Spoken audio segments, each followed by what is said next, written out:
Bismillahirrahmanirrahim. Assalamualaikum warahmatullahi wabarakatuh. Memperkenalkan, nama saya Rashidah Salihah binti Ramili dengan NIM 12530102009. Hari ini saya ingin membahas tentang pentingnya keseimbangan antara tanggung jawab ilmiah dan keutamaan adab dalam proses periwayatan hadis. Hadis Nabi Muhammad SAW adalah sumber ajaran Islam kedua setelah Al-Quran dan periwayatannya menuntut ketelitian tinggi untuk menjaga keasliannya dari penyimpangan. Tiga dimensi utama periwayatan hadis yang dipandang bukan hanya aktivitas akademik, melainkan juga amanah dan spiritual yang menuntut integritas dan akhlak dari setiap perawi. Kajian ini memfokuskan pada tiga dimensi utama. Yang pertama, prinsip tanggung jawab ilmiah. Yang kedua, bentuk dan nilai-nilai adab periwayatan hadis. Dan yang ketiga, hubungan antara adab dan metodologi ilmiah. Di sini saya akan menjelaskan tentang fokus yang pertama, yaitu prinsip tanggung jawab ilmiah. Tanggung jawab ilmiah adalah aspek mendasar yang menuntut akurasi dan kejujuran dalam penyampaian riwayat. Prinsip tanggung jawab ilmiah dalam periwayatan hadis. Tanggung jawab ilmiah adalah aspek fundamental yang menuntut kejujuran, kehati-hatian, dan akurasi dalam penyampaian hadis. Di sini ada memiliki beberapa syarat utama perawi yang para ulama telah menetapkan 6 kriteria ketat agar hadis yang diriwayatkan dapat diterima. Yang pertama adalah adalah, yaitu keadilan moral yang menunjukkan kejujuran perawi, yang menyangkut integritas perawi dan harus memiliki kejujuran dan akhlak yang baik. Dan yang kedua adalah dabit, yaitu ketelitian hafalan yang menunjukkan kehati-hatian perawi yang menyangkut kemampuan memori perawi. Perawi harus memiliki ketelitian hafalan yang kuat dan kehati-hatian.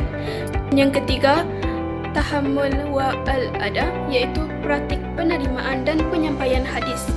Setiap tahapan periwayatan memiliki mekanisme kontrol untuk mencegah distorsi.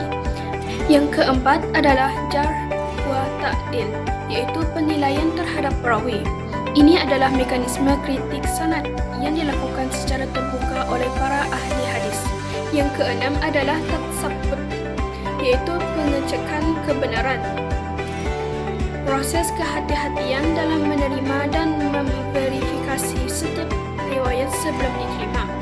Dan yang keenam adalah dokumentasi. Meskipun awalnya hadis disampaikan secara lisan, tradisi penulisan hadis telah dimulai sejak masa sahabat sebagai bentuk pertanggungjawaban ilmiah. Selanjutnya, saya ingin membahaskan tentang fokus yang kedua, yaitu bentuk dan nilai-nilai adab periwayatan hadis. Bentuk dan nilai-nilai adab periwayatan hadis adalah aspek etis dan fondasi spiritual yang harus menyertai proses ilmiah. Adab merupakan sistem etika ilmiah dan fondasi moral yang melekat pada proses transmisi ilmu. Nilai-nilai adab yang ditekankan meliputi yang pertama, niat yang ikhlas, yaitu meriwayatkan hadis semata-mata untuk mencari ridha Allah. Selanjutnya yang kedua, kehati-hatian dalam berbicara. Perawi dilarang meriwayatkan hadis ketika sedang marah, tergesa-gesa atau dalam keadaan tidak fokus.